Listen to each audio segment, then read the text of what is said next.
I am Lawrence Chuno, and this is Doing Jazz.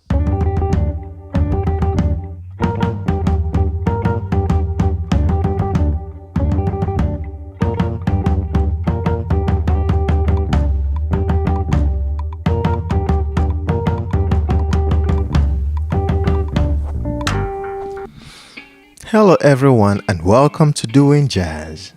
My name is Lawrence Chuno and this episode is with Karen Stachel and Norbert Stachel.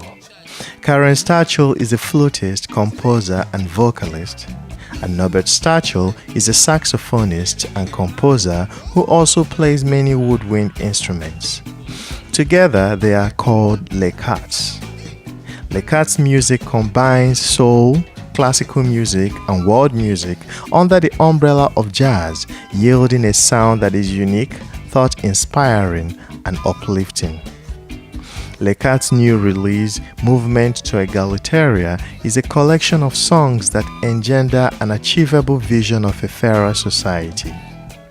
The song playing in the background is titled Soul Cha-Cha. During my conversation with LehCats, you'll hear the songs National Anthem of Egalitaria, 9 Lives, and Mandela. Towards the end of our conversation, you'll hear the song Sunshine. These songs are all from the album Movement to Egalitaria by LehCats. After listening to this episode, you can learn more about LehCats by going to the website of the show, www.doingjazz.net. You can listen to more episodes of Doing Jazz by subscribing on iTunes, Spotify, or any of the available podcast vendors. If you are on Spotify, please follow the Doing Jazz playlist, a one-stop playlist for songs by all the Doing Jazz guests so far. Again, it's called Doing Jazz Playlist. If you are on iTunes, please rate the show, leave a comment, and share the show with your loved ones. Okay, ladies and gentlemen, I present Norbert Stachel and Karen Stachel, better known as LehCats. No face.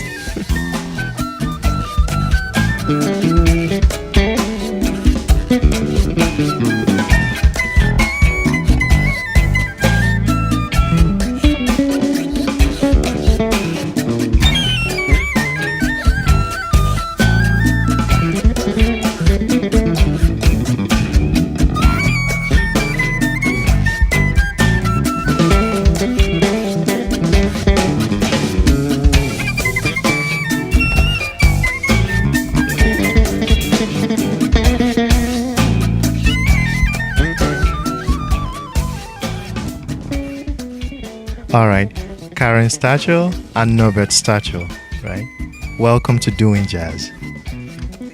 Thank you for having us. Okay, great. The band is LehCats. LehCats? Right. Okay. LehCats. LehCats. And it's like your name spelled backwards. I figured it out before I saw it on the website. And the band comprises a whole lot of other musicians, not just you guys. Are you able to tell me a little bit about the band? Could be either of you. Oh, nice. Well, we can both say things because we're two different people, and we see things the same way, and also we see things different ways, and that adds color to the music and richness. Our band is, as you see, it's basically Karen and I, and we write all the music. Some of it Karen writes by herself, some of it I write by myself, and a lot of it we write together. And then we maybe influence each other's songwriting.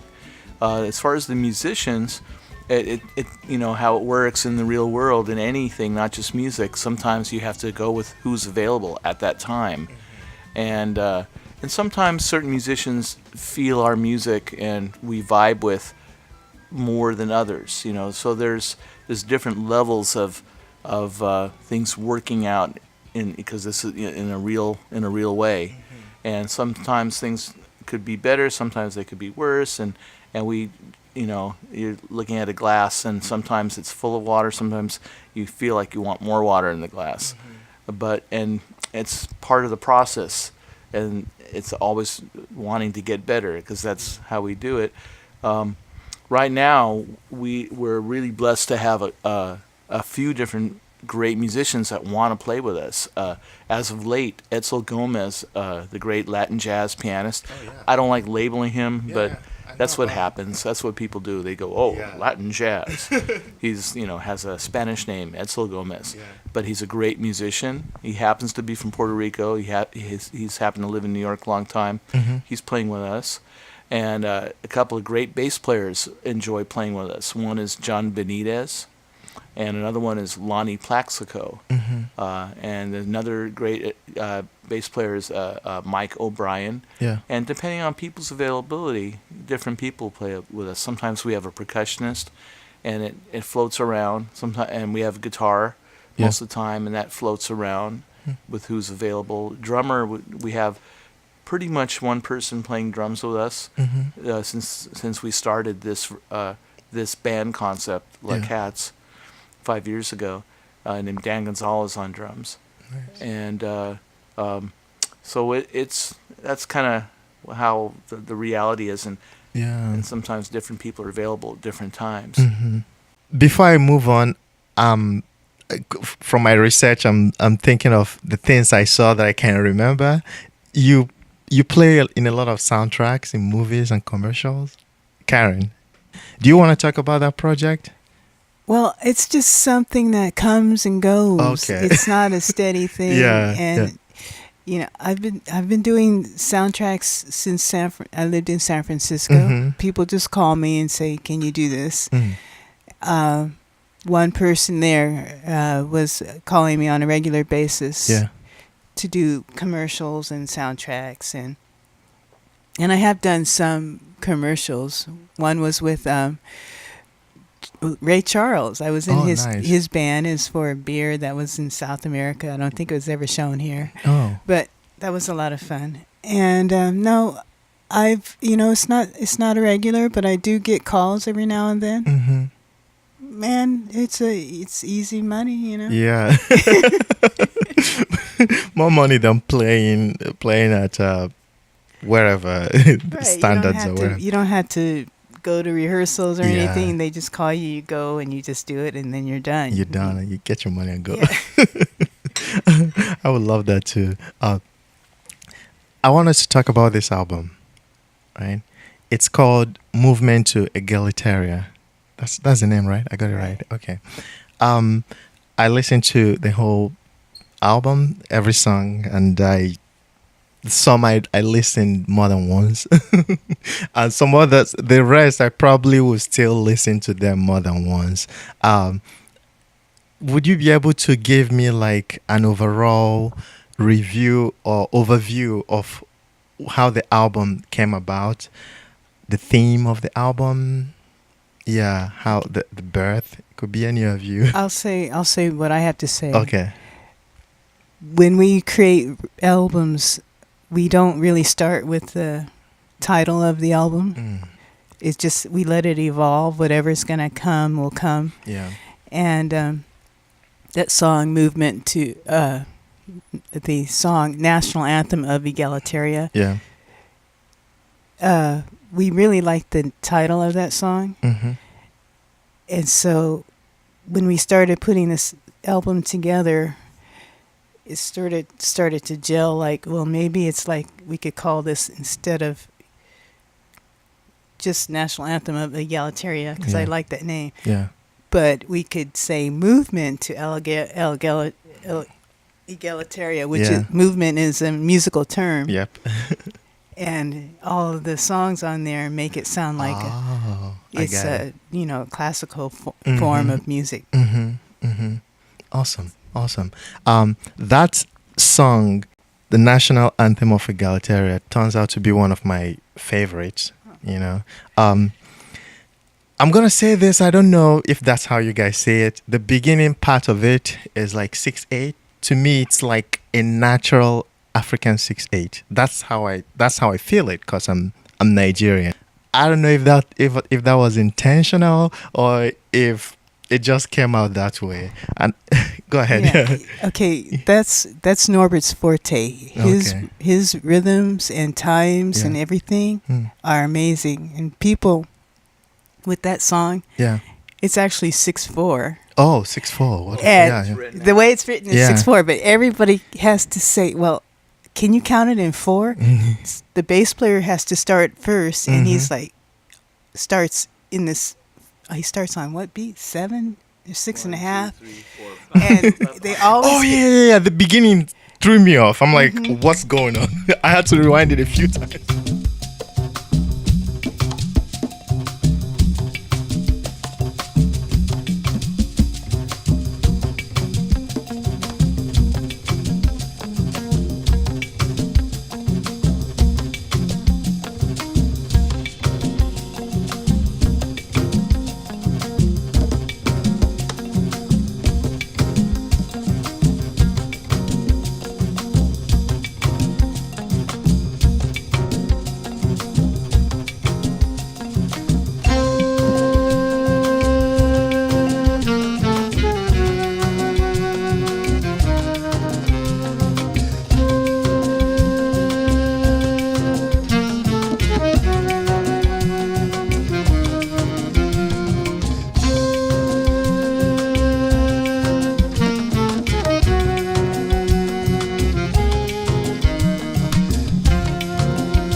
So this song, it's kind of an interesting background to the song. And is my level okay? Yes, that was okay. It's good. Yeah. So I co-wrote the song for the most part with an old friend of mine named Paul Hansen, who's a bassoonist, amazing modern contemporary bassoonist, both from the classical world but also jazz and jazz fusion music. And we both grew up in the rich, diverse environment in the Bay Area, in San Francisco Bay Area, which is different now than it used to be. It used to be, as I was telling you before, as we were setting up, there was a lot of cultures.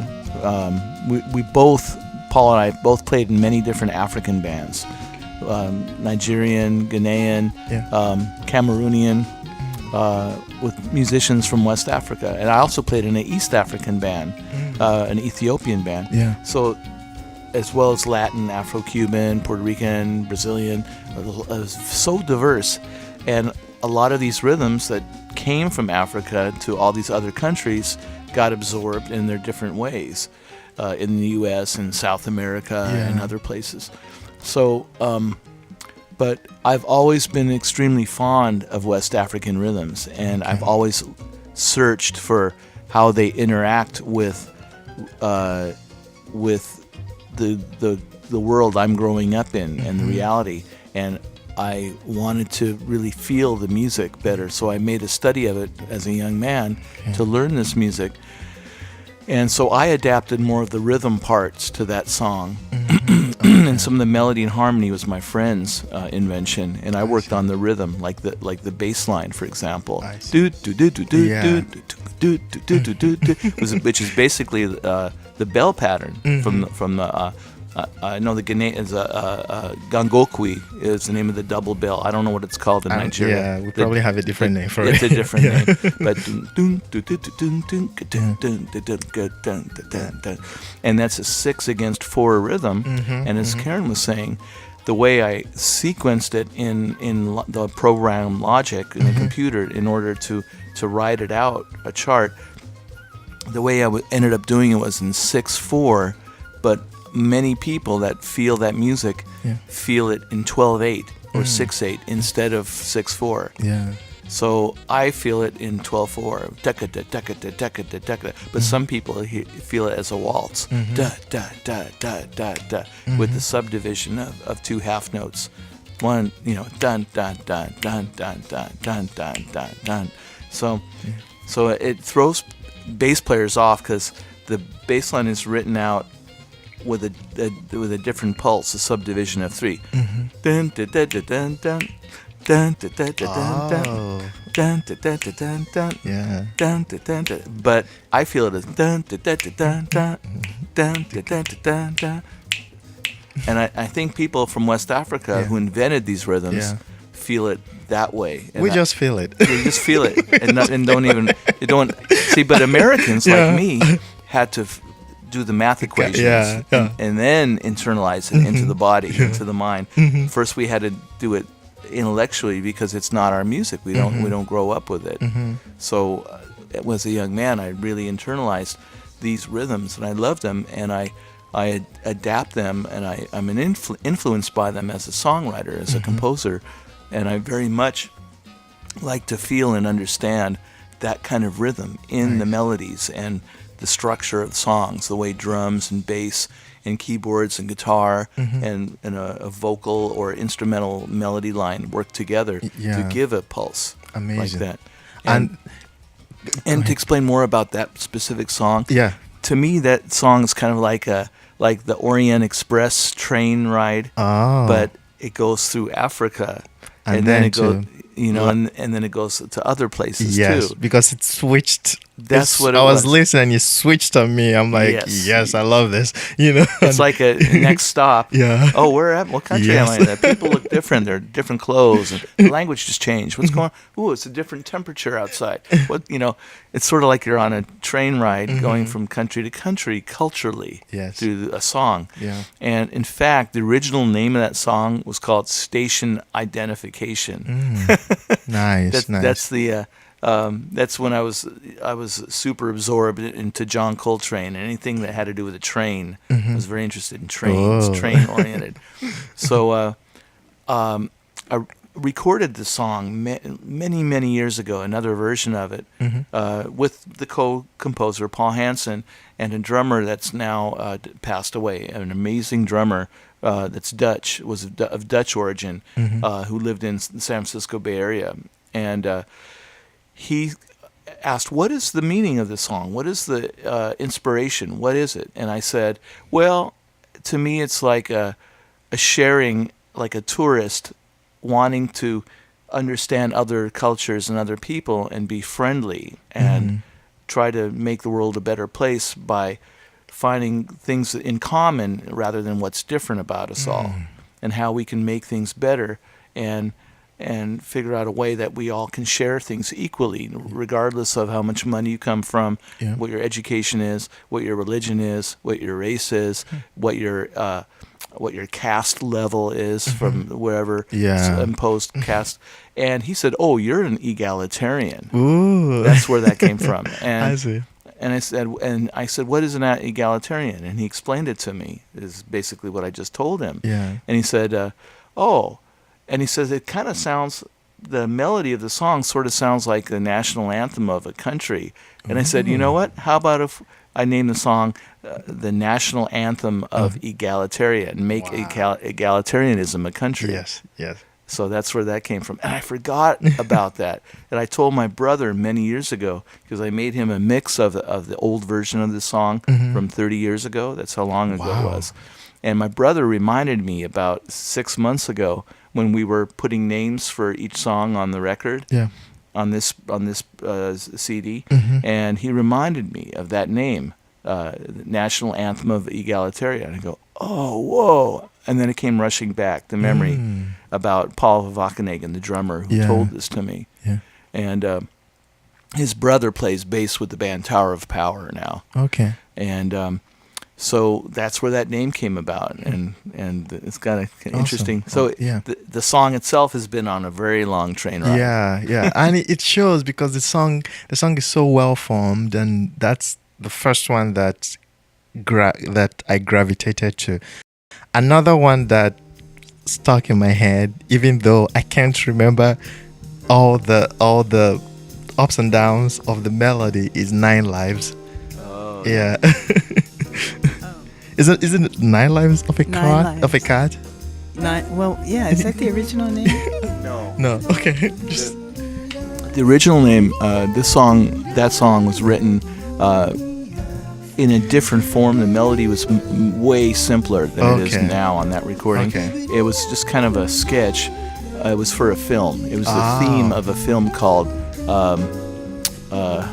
China Lake. Okay. That a German-American producer did, and it won awards in Europe in the early 90s, I believe, or late 80s, I think like 1990, something like that. Okay. And it was my song, and it was on this film, but nothing ever happened with it.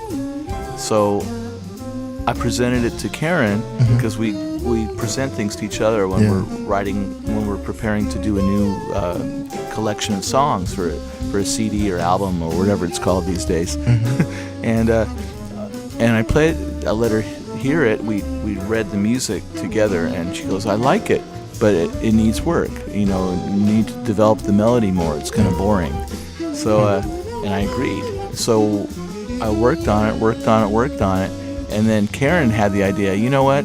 It still doesn't capture what it can be. Let me try something, Norbert. And I went, no, okay. She's the idea person. I'm the shoot it down person sometimes. So, do you want to talk about your ideas on the song? Well, and feel free to knock on him on how he shoots things down. Feel free to tell us more, please. No, it was. When you work on songs, you keep hearing it over and in your head and stuff. So I was just hearing the song and singing the melody in my head. How's it go? Oh yeah, so I was just singing it, da da do do, not intending to sing it, and just how you do that with songs. Yeah. And I said, well, maybe I could sing the melody. It doesn't have to have words. And so that's what we did. And when we mixed it down, we mixed my vocal down really soft, because we didn't know if we wanted to add that on there. And then when we had the musicians come and play with us, they kept saying, we can't hear the vocals. and Lenny White plays on that track. Oh. As Peter Washington said, are you singing, Karen? Turn it up. Nice. And then every time we would mix it and master it and we check it, we said, got to turn the vocals up more. I don't know. I just was not sure if it should be a real vocal thing, So we did it with Norbert playing the melody on alto flute. Yeah. And it's sort of like a blending of both. Yeah. Oh, you played it on alto flute on the recording, and I played. Karen played alto flute on the recording and C flute, and I played bass flute. Oh, okay. And bass clarinet. And then Karen says, well, it's too thick here. Let's change the choices of instruments from section to section so it doesn't just sound like a bulldozer of woodwinds coming at you. So it's like a variance from section to section. And that's what we did. Karen's very careful about balancing things so that it feels more organic and presentable rather than just... She's good with that, and sometimes I fight it because I want to be right. One that you guys got right, and I mean all the songs are right, but this one it spoke to me, and then I looked at the title. I'm like, wow, why did it come together this well? Mandela. I didn't see the title before I started grooving to the song. It has this kind of funky touch to it. There are others like that too, but that one just really spoke to me. And I don't know, is there a reason why you call it the name you called it? Or is there anything more you can say about the song? That's another one of Norbert's that he pulled out of his hat. It's one of those songs that we could just play and everybody likes it. We just and the band likes it, and the audience likes it. It's a very it sounds more simple than it is to play. Yeah, I know what you're saying. I did about 5 different solo takes. I mean, after it was mastered, I said, I don't like this solo. Wow. After that's the pleasure about having your own home studio. Yeah. You could redo a mastering. So I did a different mastering solo about 5 times on that song. It's not an easy thing to solo on. Wow. I do want to explain the reason why I call it the name that I call it, Mandela. Yeah, please. Again, that song had another name. It's also a song I wrote a long time ago, maybe 20 years ago, and it had a different name. To me, that song evokes a feeling of a hero I look up to, and I wanted it to be like what do you call it when you do something in honor of someone? A tribute, like a tribute to the feeling of someone that's a hero to me, a figure of hope, that someone that can make things better that ourself feel like we can't do. So you look up to the hero who sets an example. And I originally named that song after my father, whose name was Felix, and I called that song Captain Felix. Ooh, I like that. Because he was a captain. And to me, what he experienced before I was born, the stories about him, he was a Holocaust survivor, and he was a partisan in Poland. He was a Jewish partisan. And to me, I remember his... What's a partisan? Partisan were people that were freedom fighters, basically freedom fighters, that were fighting against the oppression of the Nazi regime, the Third Reich. And there were bands of brothers that would get guns and whatever they can to fight with, and they would hide in the forest, and they'd live in the forest. And when the SS was coming through a certain town to kill Jewish people or enslave them or put them on trains, they would go out and kill them. They'd attack them. No questions asked. Get rid of them because they want to get rid of you. And that's the way the reality was during the what they call the Holocaust in World War II in Europe. And my father was a partisan, one of these people, and so was my mom's mom. So to me, the feeling of that song was a tribute to my father, Felix, Captain. He became a captain when his partisan group was absorbed by the Russian army, by the Red Army. The Red Army was at a certain point in the World War II. They were absorbing these small military factions and bringing them into the army so they would have more power, because they lost a lot of people. The Russian army was decimated really badly by Hitler at one point.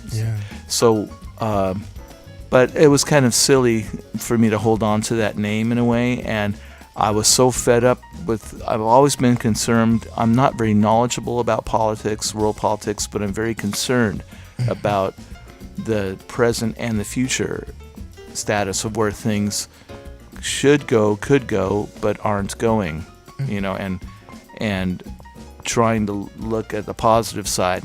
And someone like Nelson Mandela is a very incredible role model. So is Mahatma Gandhi. And, people like that show what a world leader, a country leader can represent for human dignity, and not just one group of people, but for everyone getting together and making this place work without killing each other.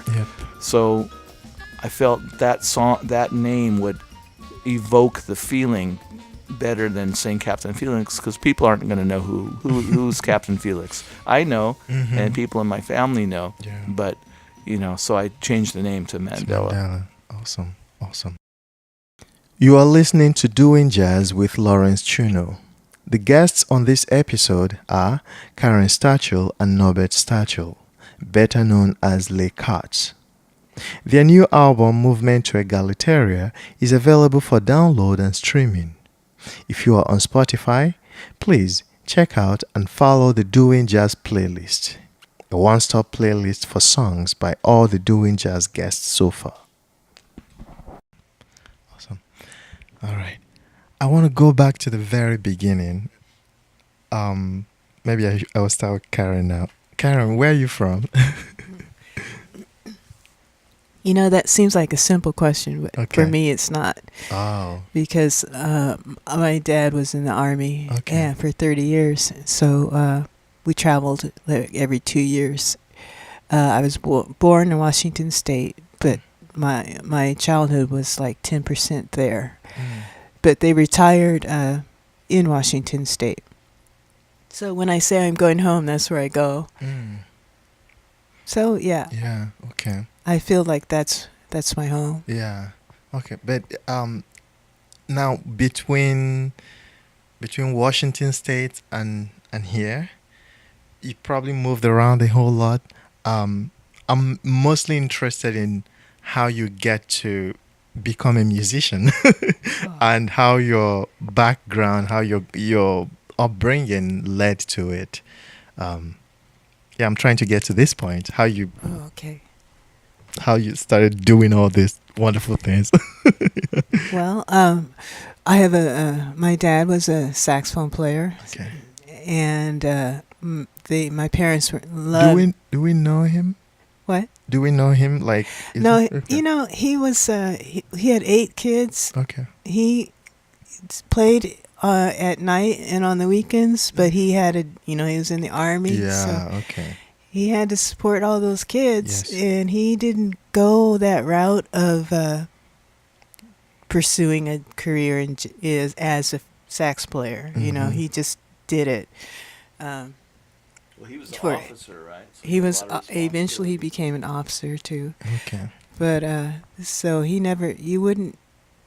Maybe the old timers might have heard of him, because he did play in some pretty interesting things. He was telling us last time we visited him that he played in some USO shows with all these people who were not that well known at the time, but became super famous. I can't remember, like Jerry Lewis and all these guys back then. Yeah. And he was in the big band. But my parents loved jazz, my mom too, and they had all these jazz records, a lot of vocalists, like Lou Rawls and Nancy Wilson, and my dad loved Stanley Turrentine. And then my older siblings brought in Motown, so I got all that Motown music, and I love Motown. That's all we ever listened to is that. And then when I went to school, I got the classical training. They didn't have any kind of jazz training. Yeah, where did you go?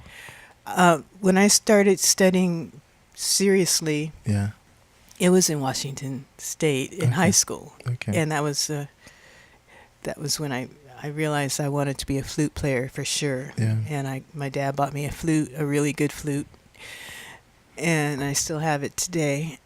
And then I moved to the Bay Area to go to school there, and I got my degrees, BA and my master's there, studying classical. Even though I was a jazz player, I didn't pursue it as much. Yeah. I think my dad was pushing me to be a classical player because he knew that's where the good jobs were. But that door was, and I pursued it. I pursued it so hard, but that door was never open to me to get a classical job, paying job. I played in a lot of orchestras, and none of them. And I've auditioned for major orchestras. Yeah. And I never got it. That whole world has been closed. It's so segregated, that classical world, and it's still segregated. Yeah, there are a handful of. So when you say orchestra, how is that different? Pardon me, I'm kind of, I don't know a lot about the classical world. How is that different from playing classical music? Like, because I thought the orchestras, most of their repertoire are derived from the classical tradition. Do you want to explain, please? Do you understand my question? I think so. You said you played in a few orchestras, right? Several orchestras, but you haven't been able to play classical music. Oh, I mean, I like haven't professionally. I haven't been given a position. Oh, okay. With a salary. I see what you mean. Okay. Positions, Yes, like every orchestra basically has paid two chair positions. Yes, you yeah, know, and then okay. sometimes they have a third flute Yes. or fourth flute. Mm-hmm. I've never been able to get one of those chairs, and I know why. Yeah. Okay, it's not. Interesting. It's because it's a segregated system. Yeah. Shame on you people. Mm-hmm. But And one would be thinking that I can't get the right word, but the word that I can use, which I don't think really defines what I want to say, is that one would be thinking they would appreciate the novelty of having a person of color who is as well studied as you are, play in have a chair, you know. Yeah, So that's my thinking exactly. I'm a novelty. Come on. so, yeah, I just want to soften the impact by using that word, but I don't know a better word. Yeah, they just no, they don't want it. They are not open to that, you know. And there are some African American flute players now. There's one, maybe two. And he's doing great, you know, he's getting all those top positions. Yeah. But, you know, that's just one guy. That's just one person, yeah. And, you know, every city has its own orchestra. You know, what's up with this? So I just gave that dream up recently. And I decided I'm going to just do jazz only, you know, and just focus only on jazz. Because it was not easy getting both up to a point where I can do both well, you know, and keep it at that point, you know, because you have to practice classical and then you have to practice jazz. And they do conflict. They do, sometimes they don't work together, you know, because the rhythms, classical is very strict. You have to play a certain way. And then you go and you play jazz and you're still thinking that strict way, but jazz is very loose and you can't play like that, you know. So, and then if you play the jazz way on classical, they're saying, what are you playing? So, you know, there's two approaches. So I gave it up. And I do love playing classical music. That's the thing. I love it. I love classical music. But I get called every now and then to play in orchestras. There's the New Amsterdam Symphony. They call me from time to time. But that's it. I'm not pursuing that, and it's a release of that for me. And I it's not necessarily how do I put this? Maybe that's how it's meant to. This is a cliche, but maybe that's how it's meant to be, because you do both of them well, and when somebody listens to your album, the person, for me, when I hear you play, I hear discipline. Okay. Yeah, I hear somebody who is like so well studied and so disciplined. Even the singing in the 9 Lives, like the notes are on point. You know, like I was saying to myself, is she a singer or is she? What does she do primarily? Is she a singer or is she a flutist? And that was one of the questions I wanted to ask about your singing. Like, how are you so comfortable singing when you are so comfortable playing an instrument that it's not necessarily the piano, you know, or a guitar, you know, that usually singer-songwriters play guitar or play piano, but you're a flutist. And you know, I think what happened is I do have a musical family, and we would sit around and we would play music together, all of us. Okay. And my sister, she would open her mouth and start singing, and my dad would say, "She's a singer." Well, okay, so that means I'm not a singer.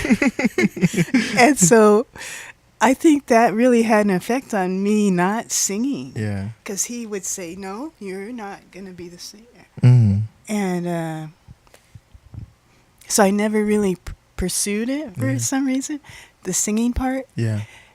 But I've been told, you know, I do have a nice singing voice. And I did take a few lessons in singing. And I used to sing with I had a band in San Francisco. I used to sing with that band. But I was never confident. I think it's because I was told, you're not the singer.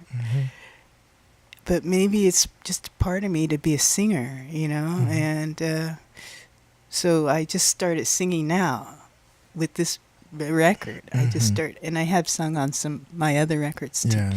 But I really like singing, and it's a whole new voice for me, Nice. and it's so much easier than Yeah. playing the flute. It's more enjoyable. Yeah. You know what I mean? Yeah, I know. So Norbert, where are you from? Okay. I'm a West Coast guy of the Okay. U.S. I was born and raised in the San Francisco Bay Area. Um, my brother was also born in the Bay Area. There's 3 siblings, and my sister was born in Germany on a displaced persons camp. And my parents were from Russia and Your Poland. sister is older? Yeah, Okay. she's the oldest. Yeah. And my parents, my sister, and my mom's mom immigrated to the United States after World War II in 1949. But I grew up in the east, what's called the East Bay of San Francisco, Okay. and pretty much grew up there, did all my music and learning about things. Karen and I met in San Francisco. Karen had her band that she was leading, and we didn't know each other, but I knew her pianist, and I asked him to introduce us. Oh, nice. And it was there was an Ethiopian restaurant called Rasala's, and he was a jazz fan, the owner, and he's actually an ancestor of Haile Selassie. Who, for whoever's listening to this podcast, Yeah, like a doesn't know- descendant of Yeah. Haile. Okay. yeah, who was a great unifier of the country we now know as Ethiopia. Ethiopia, He got rid of the Italian protectorate, threw them out, and made it a self-governed country. Yeah. And he united all the Ethiopian tribes that were fighting before that and made one language, Amharic. But this man, Aganafer was his name, had this club called Rasala's, and he liked to have jazz groups play there live, and they had great food too, Ethiopian food. And Karen was playing there, somewhat steady, and I used to play there with other bands, and then we met there. So I'm pretty much from there. Yeah. Wow. You answered the question I wanted to ask. I wanted to ask how you guys met. So let's move on to other things. You guys moved from San Francisco to New York? We lived for When? 1 year in Reno, Nevada, up in Okay. not near the casinos, but Yeah. in the mountains. Okay. Beautiful mountains that are like near Lake Tahoe. And when did you move here? And we moved here in 2002, Okay. and we both had dreams of this New York music melting pot Yeah. on a different level. And then San Francisco's beautiful, and there's a very rich musical scene there of all kinds of music, rock and roll, R&B, multicultural music from different countries, as I talked about earlier. Very strong types of jazz too, but it's slower paced, and the level of excellence, the bar is set higher here in New York, Yeah. because people come from all over the world to fight for the same opportunities Yep. and for status. They come here. And so It's rough here. yeah, it is. And we wanted to Makes you change. step up your We wanted game. our butts kicked. Yeah. We wanted to be inspired and challenged. So Karen and I decided to come here. Nice. We Nice. were bored of the Bay Area and certain aspects of it. Yeah. Random question. Apart from Fillmore, that street in San Francisco, Yes. where else does music happen? Like, because whenever I go to San Francisco, It's funny you mentioned Fillmore, because that's where we met. That's where the Ethiopian restaurant was, on Okay. the corner of California and Fillmore. Oh. It's interesting. Yeah. And then there's the Fillmore, which is a club, Yeah. which is infamous for so many famous bands Yes, playing yeah. there. Mm-hmm. It's amazing. So there's something kind of magical about that one strip. But the Bay Area is very rich in music all over. Okay. And the East Bay music scene is different than the San Francisco music scene. East Bay has more ethnic music, more African, Brazilian, Latin, But you find Latin music in San Francisco too. But for some reason, the scenes feel different. Like R&B music, gospel. That's definitely Oakland and Richmond. Oh, okay. And I grew up near Richmond in a town called El Cerrito. I went to high school in Richmond, California. Nice. And so I guess it's sort of like comparing Brooklyn to Manhattan. Okay. It's different. It's a different scene. Yeah. Different kinds of musicians. I see. I just thought I should ask. Mm-hmm. All right. I wanna step away from our train of conversation a little bit and ask something a little bit more philosophical, but still very related to music. When you guys have a sound now, you might not know, but the sound is very unique. It's good to hear. Yeah. So my question is, for people who are looking for their voice, who are trying to get to a point where they're comfortable with what they are giving to the world musically, is there any advice you have for them? Could be could be one word advice, could be whatever you want to say. I mean, it could be any of you, Karen, or you. Since the mic's in front of Yeah. me, I'll try to say something Yeah, brief okay. and then pass it over to Karen. For me, I think I've learned the most when I've been patient enough to stop and be objective instead of always subjective, and be able to switch from subjectivity to objectivity, and become an audience member and listen to the philosophical part of the music, to the vibe, to the rhythm, to the message, to the spiritualness inside the music. What is this music? What is the feeling of the music saying? What is the spirit of this person or the song or the writer or the band or the sound of the way human beings are interacting? Nice. What is it? And I would analyze it. I've always, since I was young and I first got introduced to music, I was trying to understand the emotion. Why am I feeling this feeling from this music? Let me figure it out. Is it the way the drums fit with the bass line? Is it the way the feeling of the voice, the emotion that they're feeling? And I would analyze this very carefully and try to analyze it in a somewhat scientific, but more in a philosophical way or a spiritual way. Try to understand the feeling of what is it that this is saying to me? Why am I feeling something? And opening myself up to understanding that feeling. Nice. So I think that as advice, I think that would be, it worked for me and it is working for me. I always try to listen objectively rather than subjectively. And of course, there's a sense of competition or competitiveness, like, okay, can I do something like that person so I can be more successful too if they're successful? How can I learn from listening to that song? But also, I want to enjoy it too. Nice. It isn't just competition. I want to enjoy it, but learn from it and kind of analyze it, pick it apart. Why does this song have impact? Why are people relating to it or feeling it? So I kind of look at it that way. Oh, nicely said. Okay, for me, Yeah. I do a lot of. I've been doing for a long time a lot of spiritual work on myself, and so I've come to a point where everything I tried every time anything I do to think about the consequences in anything I say. And so when working on music, I'm thinking about that. Like, what am I saying here? How is this going to affect somebody? Is it going to affect anybody? But if it does, if anybody gets anything out of it, I hope it's a positive thing. I don't want to put out negative vibes at all. And it's not easy in this world to try and be positive at all times, you know. I'm not that way. I try.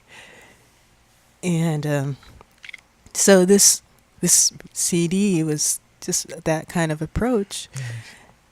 And anything that we touched on or did, it had that in mind. To be positive, don't hurt don't say anything negative. Try and having a positive intention in there. Nice. I'm an animal activist also. Yeah, I saw that on your website. And so anytime I could put any input in there to help people see, not to hurt animals in any way, I try and put that in there somehow. And so just to connect a lot of songs with the names like Nine Lives Cats and stuff like that. It's like giving somebody another edge. Okay, look at the cats, people. Don't hurt them. You know, treat them well. But I didn't realize how this was going to affect anybody until one concert we did over in Berkeley last month at the Rendon Hall, and we did the whole thing from beginning to end, the whole CD in the same order. And the order of the songs was very intentional too. That took a lot of thought and rearranging all. So the order is very well thought out. And so when we did that, that was our last gig in the Bay Area, and I could tell that my intentions for that CD, or for that music, did the job. I could tell that the audience got something out of it. They got some kind of spiritual lifting. I could. And I'm not saying it to say I did it, but that's what I wanted. I mean, I've gone to concerts when other bands have done that to me. They give me some kind of lifting up, some kind of inspiration, and I wanted to. I didn't say I want to inspire people, but that's what I guess I wanted to do: make people feel something, positive, and that's my intention. Thank you very much. Thank you. I just learned a lot from what you guys just said now. Let's conclude with a fun little game I call Turn Up, Mute. I'll give you two options. All right. You turn one up, you mute one. Okay. Does that make sense? Turn one up and you mute. You mute the other. Yeah. Now the caveat is this: whatever you turn up, it doesn't mean that you prefer that one absolutely to the other one. It just means for now, this is how you're feeling. Like if I tell you pizza or Chinese food, maybe you turn up pizza, but it doesn't mean that when you leave here, you wouldn't want to get Chinese food. Does that make sense? Okay. All right. So for the moment, right? Yeah, for the moment. Each of you could have different answers, but I want each person to have an answer. All right. This is tough, so be careful. Okay. Freddie Hubbard, Roy Hargrove. Which one do you turn up? Oh, it's a choice. Yes. Yeah, you have to pick one. Freddie Hubbard, turn him up. Okay. I played with him, actually. Yeah, okay. I played with them both. Oh, you play with them both? Yeah. Okay. Actually recorded with them both. I don't sound like, I don't mean to be that. But I played baritone, sax, and flute on Freddie's last recording called On the Real Side. With the New Jazz Composers Octet was the backup band with a lot of great people in the band. Oh, and cool. Freddie was featured. It was maybe a year before he passed away. Nice. And Roy Hargrove, I'm on the Emergence big band record. Okay. And did a lot of touring with that big band. Yeah.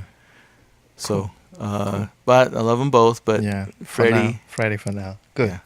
Fair enough. Oh. What's your character? You didn't say Wallace Roney, so I'm going to say Wallace Roney. Okay, well, because we could throw that in. We're in his big band universe. Yeah. And I love his playing, and he's a great person. Okay. I don't know. I know Roy, but I don't know him really well. Yeah, I see. don't really know. Okay. Didn't know Freddie Hubbard, but I do know Wallace Brownie. Nice. Fair enough. Okay. Now, this is Bay Area question. Maybe I might not be asking the right question, but I'm gonna ask. I don't know if there's a rivalry going on, but I'm gonna assume Oakland and San Francisco. Which one do you turn up? Which one do you mute? I lived in both of those places. Yeah, you gotta pick one. You gotta pick just one. Sorry, Karen. I'll just say if I had to move back to either of those places, I love the beach, and San Francisco has the beach. Okay. So I'd say San Francisco. Okay, fair enough. How about you? For me, it's more of a political demographic thing, and for the music, I think there's more. Personally speaking, I would turn up Oakland because I would have. Personally, selfishly, I would have more work opportunities and things to do musically. Okay. I think more in Oakland than in San Francisco at this point because it's changed since when we used to live there. Awesome. I'm gonna pat myself on the back for that question because I didn't know if I could if I could make people who've lived in the Bay Area choose between the two of them. Okay. All right. You ready for this one? Okay. This is between two of your musical kids. One of them, Goodbye Elgin Park. Another one, Sunshine. Which one do you turn up? Which one do you mute? Sunshine, definitely. You turn Sunshine off. Okay. Why? I just love that song. Me too. Goodbye Elgin Park. This is like the third recording we've done of it. Okay. And it's like not just quite right still. But it's good at this. It's a good song. On this recording. Yeah, you sang on both of them, so that was why I chose, but one of the reasons why I chose both of them. What do you think, Norbert? I agree with Karen. Okay. Sunshine for me came together more organically. Okay. It went a very interesting direction. It was originally a swing jazz kind of feeling tune. Yeah. Karen recorded it on her own record, her own CD from about 10 years ago. And we did it as a slow swing, similar to Goodbye Elgin Park, same kind of feel. Oh, yes. But it sounds really good to both of us the way it is now with the Wawanko Afro-Cuban rhythm. It feels really nice. Good. Okay, that was easy. I didn't think that would be easy. All right, Norbert Stachel, Karen Stachel, LehCats. Thank you for being on Doing Jazz, for agreeing to do this, and for having me at your place. And I hope we can do this again. For sure. Thank you for having us. Great. Thank you. Thank you so much. Good. Later. I love sunshine and flowers. I love popsicles too. I love moonlight and showers. And I love you. I love rainbows in springtime. I love kitty cats too. I love you and me time. And I love you. When the sun meets the morning sky so bright, that's when I look into your eyes and feel right. I love sunshine and flowers. I love popsicles too. I love moonlight and showers. And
flowers.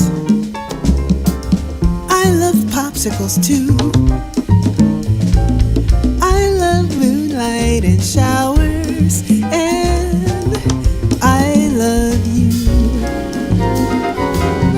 I love rainbows in springtime. I love kitty cats too. I love you in me time, and I love you. When the sun meets the morning sky, so bright, that's when I look into your eyes and feel right. I love sunshine and flowers. I love popsicles too. I love moonlight and showers, and